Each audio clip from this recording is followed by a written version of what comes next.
त्यांना बोलवलं कोणी? ड्रामा का करताय? तुमच्या व्यवसायातले पैसे आहेत हे तुम्हाला आता निवडणूक आयोगाला सांगायचं आहे, मला नाही. FIR ला उत्तर द्यायचंय तुम्हाला कोर्टात. नको ते ड्रामे करू नका. ते पैसे काय आहेत, कुठून आहेत हे त्यांनाही माहिती आहे.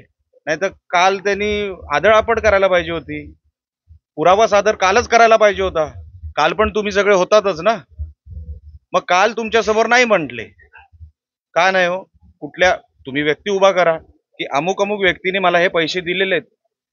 मी स्वतः येऊन त्यांना जे काय आहे मी माघार घेतो. त्यांनी सांगावं ना, कोणी तुम्हाला हे पैसे दिले? अच्छा, आमचा तर आरोप फक्त त्या एका बॅगेपुरता नव्हता. हे जे काय लपवालपवी चालली आहे, ही मोठी आहे. आणि त्यांचं रॅकेट आहे मला माहिती आहे ना. ते काय म्हणतायत ना त्याला अजिबात महत्व नाही. ते खोटारडेच आहेत, खोटं बोलतायत. आणि तुम्ही भाजप सोडावं हे कोणाला वाटतं? कोण बोलवतंय तुम्हाला? अशी लोक नकोच दुसऱ्या पक्षांमध्ये. तुम्ही आहे तिकडेच राहा.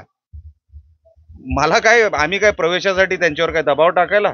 एवढे काय ते राष्ट्रीय नेते आहेत? 5 मतं नाहीत त्यांच्याकडे.